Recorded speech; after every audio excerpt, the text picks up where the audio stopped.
Let's have a look at that energy sector now. In a bid to ease demand for the dollar that has over the last weeks led to fuel shortages, now the government is now set to import fuel through a government-to-government agreement.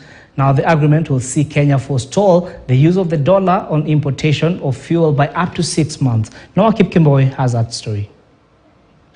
Last week, motorists in Nairobi and some parts of the country woke up to a fuel scare with petrol stations running out of the precious commodity. The reason was a dollar shortage among fuel marketers who were unable to secure fuel, though it sat in Kenya pipelines, pipes and depots. According to fuel marketers, they require up to $24 million a day, Monday to Friday, to ensure fuel supply across the country.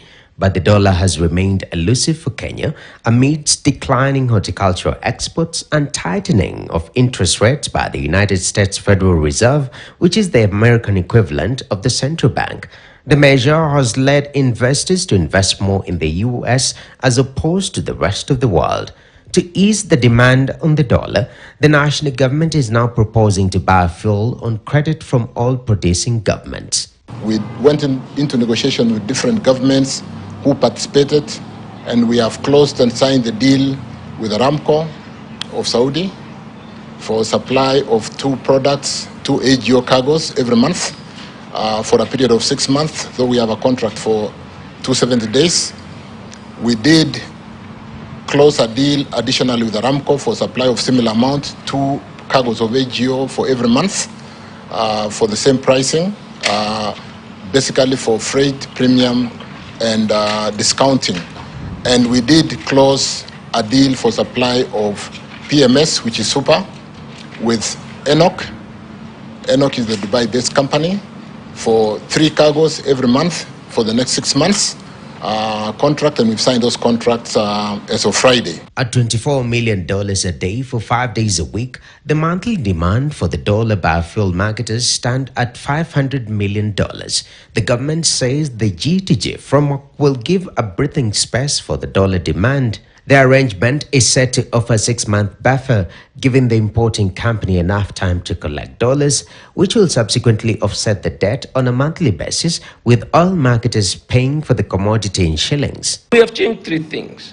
The oil companies pay in shillings. Only one company, the OMC, which is importing, the aggregator, will pay, opens a dollar LC.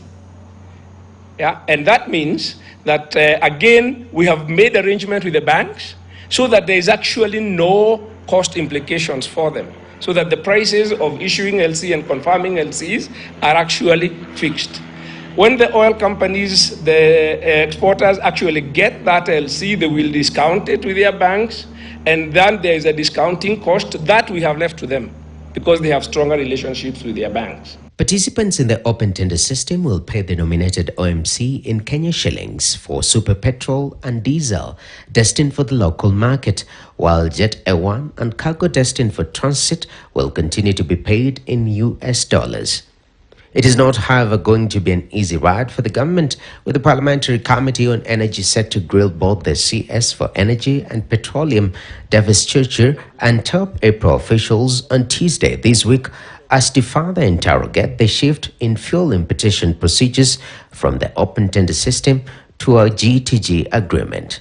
Noah Kipkemboi, KTN News.